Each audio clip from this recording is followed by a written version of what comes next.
Awesome. So good afternoon, and thank you for joining us on Dojo Live today, Wednesday, the 1st of May, 2019. Happy Labor Day to the Mexicans out there. What we're about to talk today is about the case for surge pricing. But before I do that, let me introduce myself. My name is Kim Lantis. I'm joining you from one of Nearsoft's offices in Hermosillo, Sonora. Today I have with me my coworker, Tulu Saragusa. Hey everyone, I am here in Los Angeles, sunny but sunny Los Angeles. And Carlos Ponce, who's kind of running the back end for us in Mexico City. Hey, Carlos. Hi, Kim. Hello. Hi, Julio. And hello to our guests. Yes, and today's guest of honor. So like I said, we'll be discussing pricing, profitability, utilization, and how all that's linked in with artificial intelligence, AI. Here to tell us more is Alex Shartsis. I think I got that right. He's the co-founder. Right. Excellent. So Alex is the co-founder and CEO of Perfect Price. Welcome to Dojo Live. Thanks for having me. Excited to be here. Awesome. So to get us started, could you please tell us a bit more about you, Alex, yourself, and your background? Sure. So my background from California, made it back to California after about a decade away. I have a degree in an MBA from UCLA. I have a undergrad degree from Dartmouth and a degree from the London School of Economics in between. And I've been in tech for about 10, 15 years now. Turns out I'm getting kind of old. And so this is the second company I've started. We do dynamic pricing using AI. So really excited to be here. You're getting old after 15 years. I'm becoming ancient. I have a spring chicken still. I don't know what you get. I think I'm going to remain silent on that.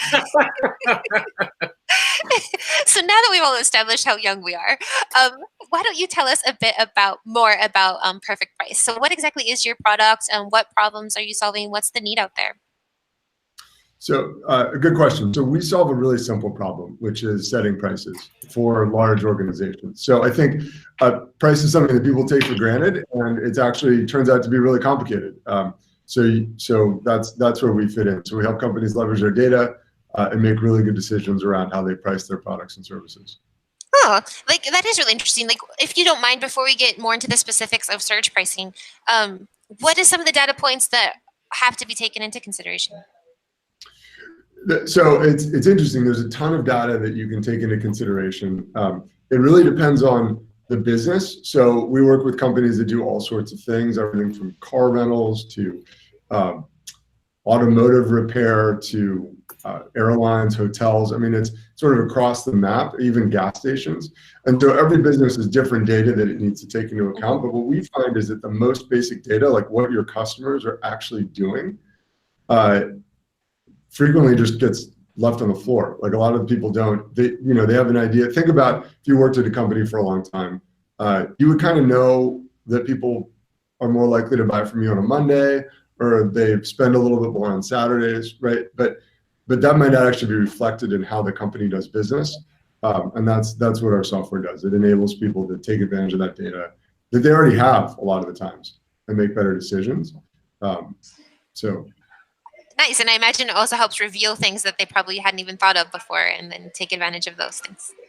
Yes, yeah. People are both surprised that the AI figured something out that it took them 5 years to notice, and also surprised by things that AI figured out that they never noticed. Awesome, okay, that's really exciting. I have a burning question. Just I don't know if it's jumping the gun here, but so what is the this is great insight that I can gain, right? But do I have the ability to set the intention on how I want to use it? In other words, is it to improve customer success? Is it to get more margin? What are some of the uses for this capability that you're seeing? Yeah, so I think every company has different objectives, right? You'll have two companies in the same industry. One CEO will want to go for margin, and the other will want to go for market share, right? So it really depends on what that company wants to use the software to achieve. And then, then we set up the software, configure the software to do what they're trying to do. So, I mean, if you take the title of the session today about surge pricing, really that's obviously a word that Uber made popular. Right, and Uber, Travis Kalanick's goal with surge pricing was to always have a car available, right? So their pricing strategy was there will always be a car. It may cost $400, but you can get a ride wherever you want to go, whenever you want to go there, if Uber services your area. And so for them, it wasn't, so they also do dynamic pricing to make it cheap the rest of the time to bring people into the platform, which we can talk about later. But that's one set of goals. You have other goals. A lot of the Clorox and P&Gs of the world, their pricing strategy tends to be much more focused on market share, right? They want everybody to buy their detergent or their toothpaste or whatever it is that they're selling, and so their pricing strategy is trying to figure out how do we get this, how do we distribute it everywhere, how do we price it so that people buy ours and not somebody else's, even if it's maybe not profitable on that last sale. So it really depends. And yes, the software will, we sit down with people and help them configure that or configure it for them so that they can drive the results that they need to see in their business. But does Perfect Price have this ability to do the chicken versus the egg? I think that was more of your question as well. Like, okay, here's the chicken. What are we going to go for? We're going to go for market share. But can it also reveal, I don't know, the egg of like, hey, you should be going for market share, even though you think you should be going for fill in the blank. Like, is there the reverse? Yeah, I mean, we try to be nuanced about it. I mean, you guys work with companies that that want software development resources, right? And sometimes they probably have not the best approach or not the best idea, and so you want to deliver what they are asking for, but steer them towards perhaps something that's better for their business. So there are a couple of places where this comes up a lot. One of them is cost. So a lot of companies want to take control of their pricing, but haven't done their homework on cost or have conflicting views of what should be included when calculating a price. And so, yes, we'll work with them there to help them make better decisions. There are other times where they're really set on market share, and that's what their board wants, or that's what their executive team wants. And so the best thing we can do is support them for market share. And specifically, our software will let them simulate other outcomes. So we can show you, this is what happens when your volume stays constant. This is what happens to your profits when you add 5% to your volume. This is what happens to your profits when you lose 5% of your volume, but you're a lot more profitable. And companies can then make a decision about, and they use the software to make that decision. Nice. Hey, Bob, if we're okay giving up 2% market share, we could make a lot more money. Do we want to do that? And our software helps them make that decision. So Alex, does the platform do like simulation that the end users can look at before you actually apply the decisions, or it's doing it on the fly based on the parameters you've set? So it does both. I think both are very key use cases. So, I mean, let's say you run a global car rental company, right? And I show up on your doorstep and you're like, oh, this AI pricing thing, that might be a good idea. We should give this a shot, right? Let's say you have a $10 billion company. You're not going to be like, just price it all. Like, just knock yourself out, right? Like, exactly. I'm sure my shareholders won't mind if this doesn't work, right? I mean, part of dealing with pricing is recognizing that price is a really big lever to your growth and your profitability and everything else. And so if it's a big lever, one should be careful with it. It's sort of the big red button that nobody wants to touch because it's potentially really scary. I mean, it's funny. We talked to one of the biggest hotel companies in the world a couple months back, and one of their senior executives who run strategy was paranoid about the pricing project because she was like, this is a big deal. Like, we know how important it is. So simulations are a key part of any pricing solution, that's going to be effective. And so we work with people to run through those simulations, make sure they're setting them up right, making sure they're getting to the people that they need to see them. Because even then, right, if you go out and say, okay, we're going to make another $20 million next quarter by changing, by doing dynamic pricing, doing surge pricing, whatever that is, and then and then your operations guy gets in, he's like, we can't triple our capacity. That like what you're doing, you can't do that, right? I mean, so you need to actually think it through, and simulations are a really powerful way of doing that. I think what's interesting about our approach is that's the same system that then sets your prices. So you're able to actually see like, if I'm a car rental company, on a Tuesday, this is what's going to happen in JFK or in New York City or what have you. How do I feel about those prices? How do I feel about the results those prices generate? Is it realistic? Could my operational people actually do this, right? And then, hey, check it out, I'm gonna make 20% more money. I feel pretty good about that part. So you always want to simulate, but then once you're running, you don't want to be stopping to think about it every Monday. A lot of our customers change hundreds of thousands, if not millions of prices a day. You can't look at everything every day. Right. So how Really are you, go ahead, Kim. No, I was just saying that's where I guess the AI and the scalability comes in. You can't Right, look at it every day.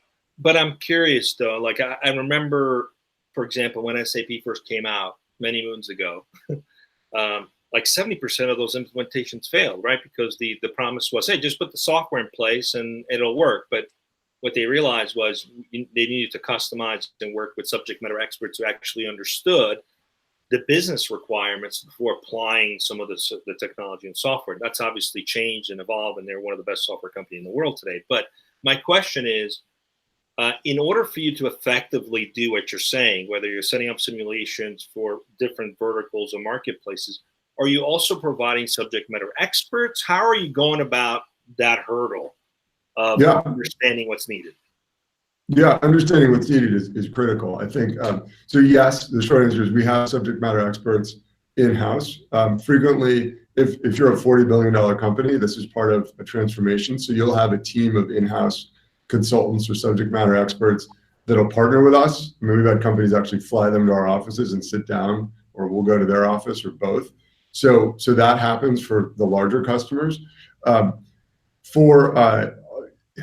I think one of the most interesting things I was surprised by this in the business is that we work with a lot of consulting firms. So, we have relationships with both small management consulting firms and some of the biggest ones in the world because we send each other business. Either they'll, somebody will want to implement our software and need change management or need to create a strategic business plan around it, or they'll be working with a global company and they'll say, hey, this happened with a big car manufacturer. They engaged their German headquarters, engaged one of the top global consulting firms.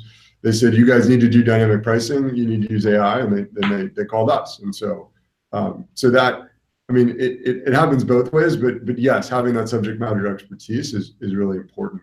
So you just mentioned dynamic pricing, which I understand to be synonymous with surge pricing, which you had mentioned. Oh, we might have lost Kim. Uh-oh. I think. Oh, I froze. I'm sorry.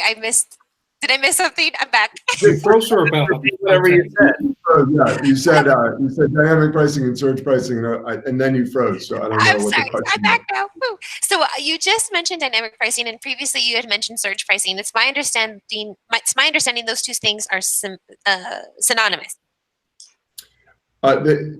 Surge pricing is a form of dynamic pricing. Okay, so for financial dummies like myself, could you put surge pricing into layman's terms for us? Sure. So surge pricing is essentially raising the price when there's more demand. I think, hence surging the price. I think it's kind of gone out of fashion as a term, but it's a fun title for a webcast because it has gone out of fashion for very good reason. But I think dynamic pricing more broadly is changing pricing to reflect demand or anything else, right? You could change pricing just because you are following your competitors and they change price. But so dynamic pricing is just prices that change. The example I always go to is GE sells a lot of jet engines, or Rolls-Royce sells a lot of jet engines. Those are not dynamic prices. They sell 50 or 100 a year. Boeing has a price list that they get every January that says, this jet engine costs X million dollars, and it doesn't change in March. It doesn't change on a Monday or a Tuesday, right? That's never going to be a dynamic pricing problem. But the airline seat, the seat on the plane on the United boat, that's always dynamically priced. Now, is it a surge price? Like, you could say that if you want to fly to Hawaii over Christmas, that's surge pricing. But, they didn't call it surge pricing. They just call it the price. So I think surge pricing, like, it reminds me of Uber, right? It's something that's instantaneous and it could drop off 5 minutes later. I guess before I ask my question, I'd like to maybe back up a little bit, because this helps the audience understand the sort of genesis behind this idea. What was that moment? It's like, okay, I wish we had this. What was it that the company was trying to solve in the beginning that you saw a need in the marketplace? Because I think that'll also help better understand this. Yeah, I think it's the way we approach it is a little bit of a leap. So you have to know, before I started this company, my co-founder and I, were at a company called Drawbridge. So it was one of the 3 or 4 companies that Kleiner, Perkins, and Sequoia Capital seed funded. And they're doing quite well. It was, I was there, the 5th employee. And so we were using AI and machine learning to buy and sell ads. And mostly, I guess, the buying of ads, and then we would sell them under normal old school contracts. But what we saw was that there were these companies that existed then, old school media companies and new ones like Rocket Fuel, which at the time was public, that had people. And so these people the CEO of Rocket Fuel showed me the soccer field where everybody played, intramural sports after work, or even maybe during the workday. They had hundreds of people to optimize their ads. We had one guy, my co-founder, and that was in AI machine learning, and we crushed them. It wasn't even close. And so when I looked at how we did that, and then a couple of friends of mine were running different pricing organizations at bigger companies, and they were doing it with Excel and humans the way that those legacy media companies were doing, I was like, this is just wrong. We have this great technology. Why aren't you using that? And one of those friends was like, here's a check. Like, you should go do that. Like, the world needs this, and I need it. Like, go build it right now. And so that was really where the insight came from, was that you have all this data as a normal company, as a normal enterprise. In these other areas, you can use that data to make really good decisions, and pricing was not one of those places where the tools existed to make good decisions. Was that Randy you're talking about at Rocket Fuel? No, it wasn't Randy, actually. Before Randy, as I worked. Yeah, before Randy. I liked the Rocket Fuel guys. It was interesting. It was like speaking a different language. We were like, well, what? And also we were focused on mobile. And back then they're like, oh yeah, we have this guy. He does mobile like part-time. This isn't a thing for us. It's like a couple clients asked about it, and it's not going to be big, but like we put a guy on it because we felt like we had to, right? And obviously, we've seen that movie play out. Well, yeah, exactly. But it sounds like you kind of have created, similar to the real-time bidding platform in the ad tech space, something yes. for the business, for the retail. So that's exactly. We were a participant on the we were one of the first mobile real-time bidding buyers, and so we took very similar algorithms and technology. And obviously, you don't have, if you buy an ad, right? It's the consumer doesn't care, right? Nobody complains about surge pricing for this click. They do, but there's nobody to complain to. Google doesn't pick up the phone, but in real life, it's a lot more complicated. What we've learned is that the technology is just as capable, and it's having that sort of human-computer interface so that people are comfortable with what the algorithms are going to do. Ad tech is kind of the Wild West. It's like the algorithms do what they do, and we clean up the mess the next morning. But if it's your pricing in your company, actually it matters quite a bit. You'll have upset customers, you'll have upset staff, and so we've added a lot more on top of the technology to enable it. That's actually was going to be one of my questions. I was going to save it for later, but I think it's a really nice transition. Earlier, you mentioned, companies that have $40 billion a year profits, or to me, that's like a number that I cannot even I'm unable to even comprehend such numbers. And then you transitioned this nicely into this idea of artificial intelligence and cleaning up the mess later. And so what is it like? What's your process to get people, when we're talking about such large stakes, to buy into, to trust a machine like artificial intelligence? How do you accomplish that in your company? I'm not sure if I made my question clear. But that's a great question. I think the expression is poco a poco. But you don't start with a whole $40 billion, right? Let's start with you have 10,000 gas stations. Let's start with 3, right? Let's start with 1 and make sure the prices actually show up on the pump, and then we'll do 3 and we'll see how they do. And if that works, we'll do 5. So I think there's a mindset shift that has to happen, and that's the hard part. You have to. Most companies, the gas stations are funny because like the people who manage price, a lot of them are paranoid about what the CEO is going to do if he drives by their station and they don't have the quote unquote right price. And they'll get a phone call. You're sitting at your desk, and like the CEO of Shell will call up and be like, "Why are we charging $199 here? I think it should be $205, right?" So there's everybody has opinions. I think you have to move, Jeff Bezos has never walked by somebody's desk and said, why is this book $9.99, right? I mean, like there's a respect for like data at a company like Amazon, and a lot of companies just haven't made that leap yet. And so what our technology does is we help you make that leap by making it easy.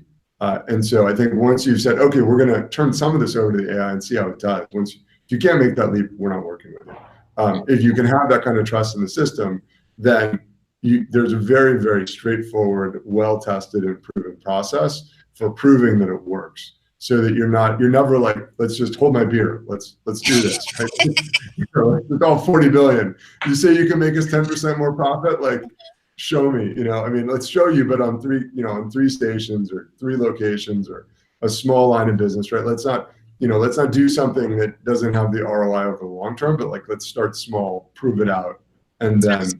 So I have a question around that, because early in the machine learning space, many companies came out with personalization, specifically in the MarTech space, for example, but it required large sets of data for it to work, like in massive sets of data for it to work. And it became a little bit of a challenge to try to do small set tests or begin small. Has that been solved since then? Is that what you're saying, is that, we can start with 3 stations, for example, instead of having to test 10,000. How are you managing through that? Do you look at the entire sets of data and then you kind of parse it down, or you have another methodology that the algorithm that you've adopted?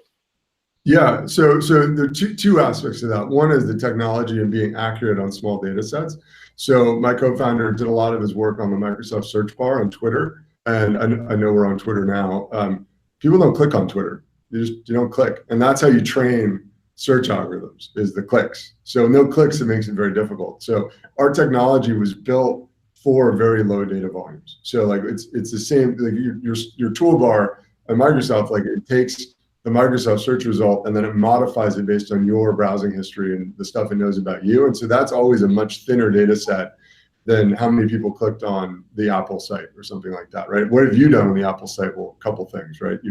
It's guessing, but it does that in an intelligent way. So our software leverages those kind of technologies, and we file patents on how we take this sort of really thin data set and turn that into a very accurate, stable model or set of models. So that's one aspect of it, is like, yes, that is a huge problem. On its own, by the way. Yeah, I know, and that was a very hard problem, and I'm thankful for the team that we have here, their ability to solve it.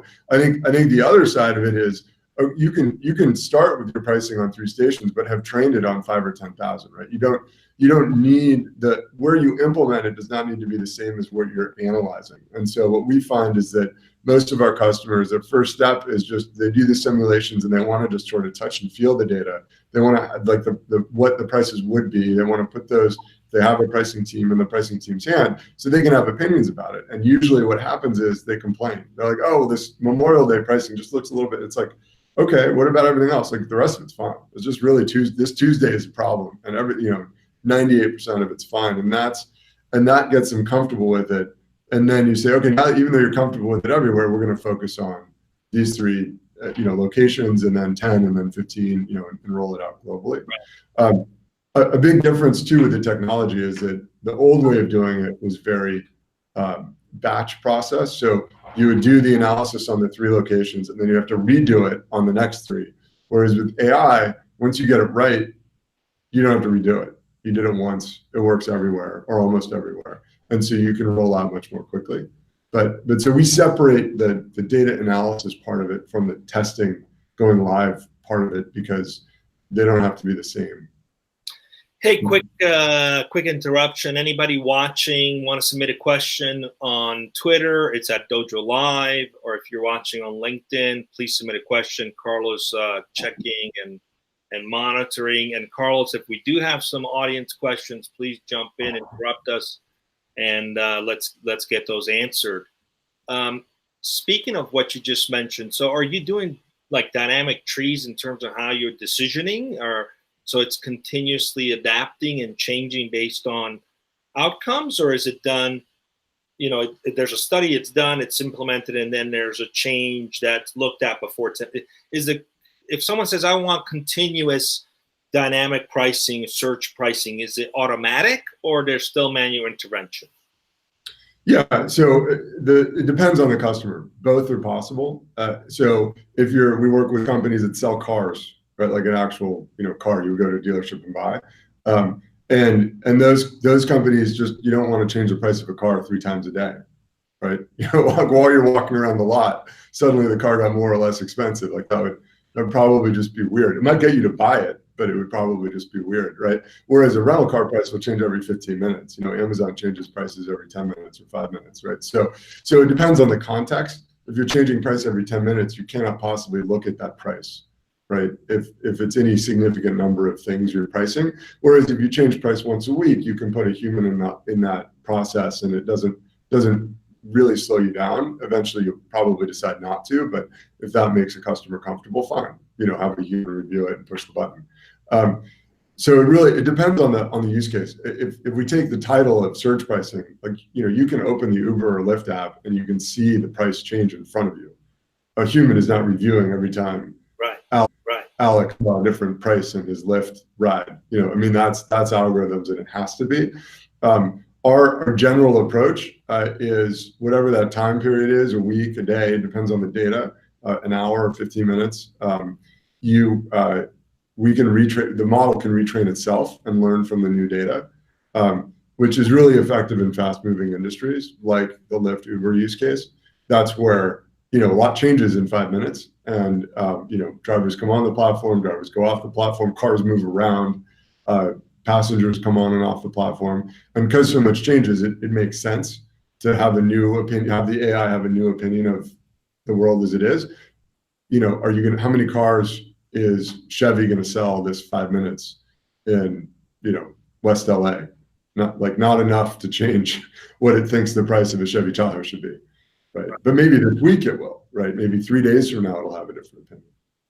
So for potential clients watching this, who are the right or the most perfect vertical markets that you want to serve?